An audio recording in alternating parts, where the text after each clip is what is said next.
네, 반갑습니다. 부천시갑 국회의원 국민비타민 서영석입니다. 현재 의정갈등으로 인한 의료 공백이 6개월째이고 현재 의대 정원 관련 청문회가 진행 중에 있습니다. 코로나19 환자가 무서운 속도로 증가하고 있습니다. 그런데 현장에는 치료제가 없어 아우성입니다. 있다고 하더라도 응급실 뺑뺑이처럼 이제는 치료제를 찾아서 다녀야 하는 코로나 뺑뺑이입니다. 보건당국은 확보 계획이라고 말하고 있지만 실제로는 코로나19를 확산을 방치하고 있는 게 아닌가 하는 생각을 지울 수가 없습니다. 늦장 대처에 치료제가 없어 고령자나 기저질환자 등 환자들이 제때 치료를 받지 못하면 증상이 악화되고 위중증으로 갈 수밖에 없는 실정입니다.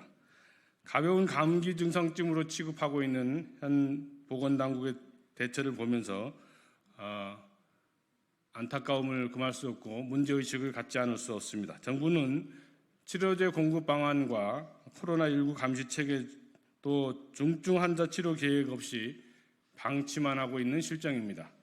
이에 즉각적이고 적극적인 대처를 촉구하기 위해서 저를 비롯해서 더불어민주당 보건복지위원회 의원 연명으로 기자회견을 하게 되었습니다.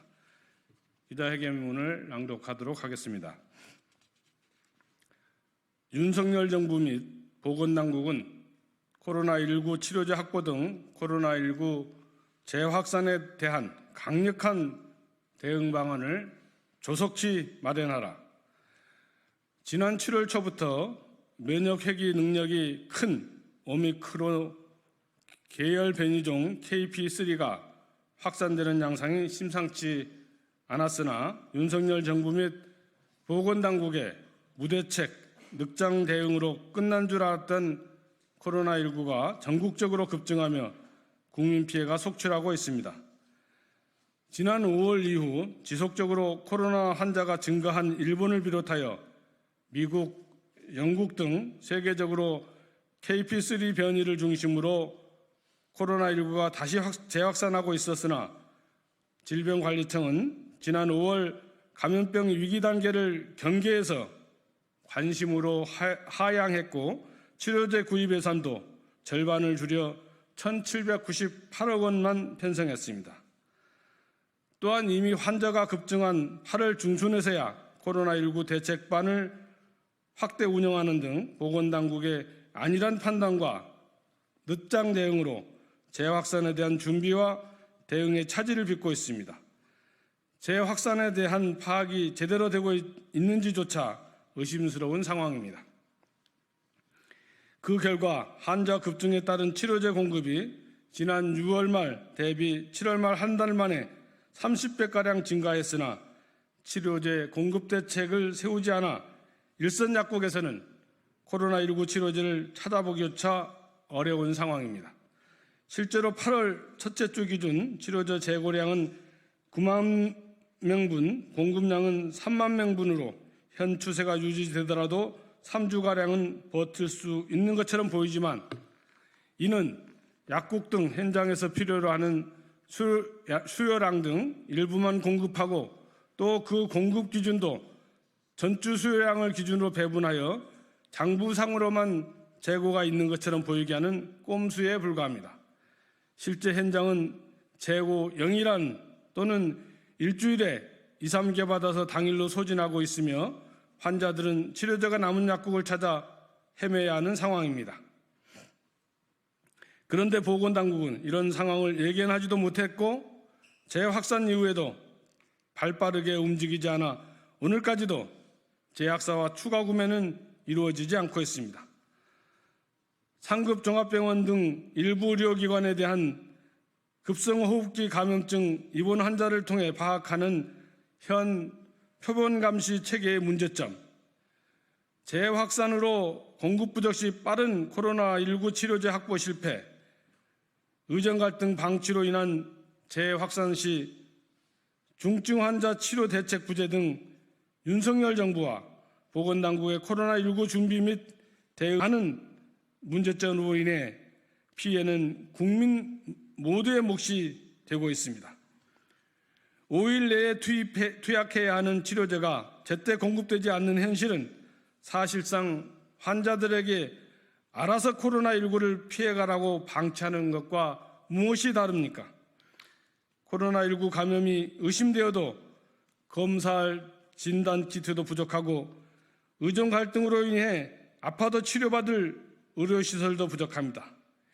이미 의료 현장에서는 전공의 이탈, 응급실 축소 등으로 위중증 환자에 대한 대응이 쉽지 않을 것이라는 우려가 팽배해 있습니다.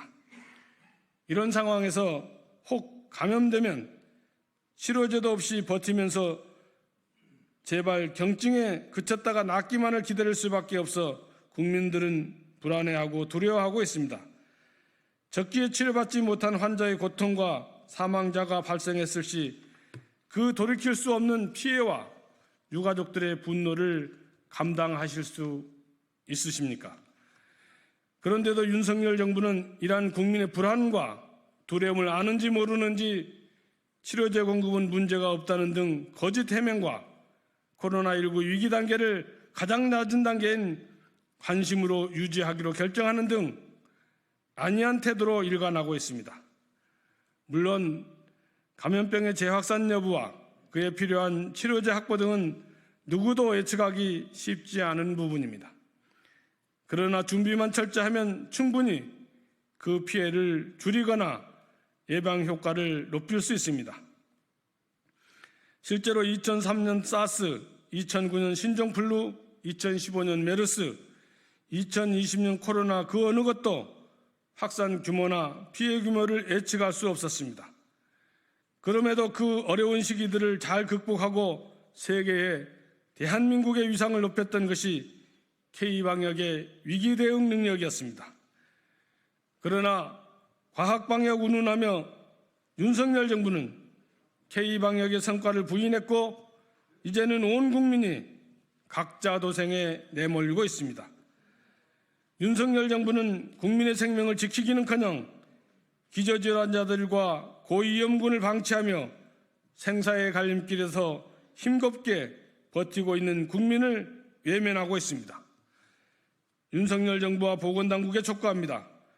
코로나19 재확산 위험에 대해 안이한 태도로 국민의 생명과 안전을 방치하지 말고 즉각적인 치료제 구입 등 원활한 공급 방안 마련 및 코로나19 감시체계 개선, 중증 환자 치료 계획을 마련해야 합니다.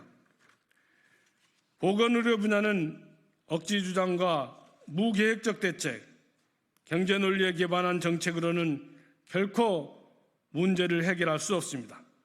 국민의 생명을 지키지 못하는 것보다 역사 앞에 죄를 짓는 것은 없다는 사실을 명심해야 할 것입니다. 2024년 8월 16일 국회 보건복지위원회 더불어민주당 소속 의원 일동 강선우, 김남희, 김윤, 남인순, 박주민, 박희승, 백혜련, 서미화, 서영석, 소병훈, 이계호, 이수진, 장종태, 전진숙 의원 이상입니다. 감사합니다. 네.